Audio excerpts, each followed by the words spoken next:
तब भी फिक्रमंद होती है।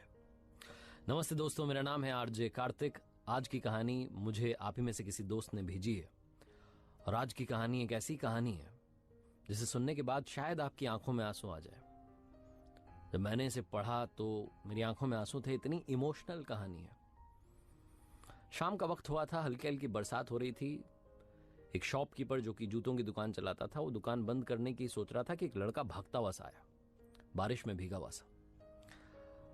दुकानदार ने उस लड़के को देखा तो वो ऐसा लग रहा था देखने में कि ग्रामीण इलाके का है। वो बोलने लगा तो उसकी आवाज़ से भी लगा कि गांव का रहने वाला है, लेकिन ठहराव के साथ वो हिंदी बोल रहा था। दुकानदार ने कहा कि भाई साहब बताइए क्या सेवा करूं। उस लड़के ने, जिसकी उम्र रही होगी 22-24 साल, उसने कहा कि भैया मुझे अपनी माँ के लिए चप्पल चाहिए। जो शॉपकीपर था उसने कहा कि नाप बताइए, क्या नाप है, किस नाप की चप्पल चाहिए, मम्मी आई है साथ में? तो उसने कहा नहीं, मम्मी नहीं आई है। उसने अपने वॉलेट में से, अपने पर्स में से एक कागज निकाला, फोल्ड किया हुआ कागज था। कागज को फैलाया तो उस पर पेन से आउटलाइन किए हुए 2 पैरों के निशान थे। उस लड़के ने कहा कि इसके हिसाब से आप चप्पल दे दीजिए। दुकानदार ने कहा कि ये क्या है, ये कैसा नाप है, मतलब नाप तो पता होगा ना आपको। लड़का जब कहने लगा तो उसकी आंख से आंसू निकलने लगे। ऐसा लगा कि जैसे कोई बांध टूट गया हो। उसने कहा कि भाई साहब क्या नाप, मैं गांव का रहने वाला लड़का हूं, मेरी मां ने आज तक चप्पल नहीं पहनी। कांटों में, झाड़ियों में मजदूरी करके थोड़ा बहुत पैसा इकट्ठा करके मुझे पढ़ाया। मुझसे कहा कि पहले तू जूते पहन, आज देख रहे ना मेरे पैरों में जूते हैं पॉलिश किए हुए। मां ने कहा तू जूते पहन, इंटरव्यू दे, नौकरी कर, तेरा सबसे जरूरी है जूते पहनना, मेरा नहीं। आज मुझे अपनी पहली तनख्वाह मिली है और मैं अभी आखिरी बस से अपने घर के लिए जा रहा हूं, गांव के लिए। तो मैंने सोचा क्या लेके जाऊं। तो मैंने सोचा कि मेरी मां जो झाड़ियों में, कांटों में नंगे पैर मेहनत करती रही, उसके लिए एक जोड़ी चप्पल लेके जाऊंगा। अब नाप तो मुझे मालूम नहीं था, मैंने ऐसे ही पेन से आउटलाइन बना ली, इसी नाप की चप्पल दे दीजिए। दुकानदार भी बड़ा भावुक हो गया। उसने कहा कि जरूर।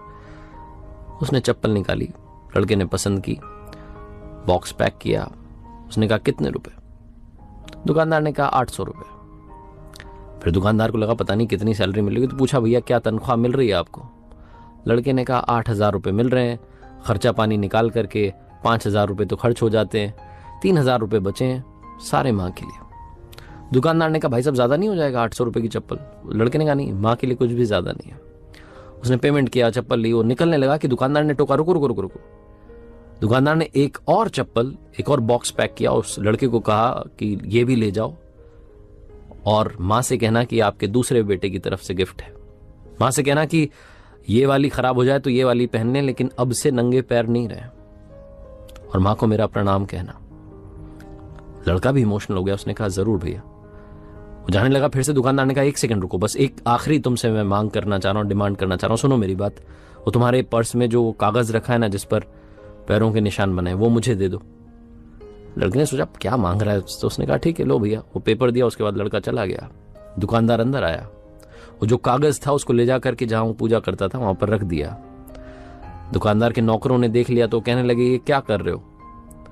दुकानदार ने कहा आज मैंने लक्ष्मी जी के पग देखे हैं, बस उन्हें आज से पूजा में रख रहा हूं। ये पेपर यहां रखा रहेगा तो ना जाने कितनी बरकत हमारी दुकान में होगी। वो वाकई में मां लक्ष्मी है जिनका इतना संस्कार वाला बेटा है। छोटी सी कहानी बस ये सिखाती है कि जिंदगी में मां है तो हम हैं, ऊपर जिसे कहते हैं उसे आसमां कहते हैं, और जिसका इस जहां में अंत नहीं होता उसे मां कहते हैं।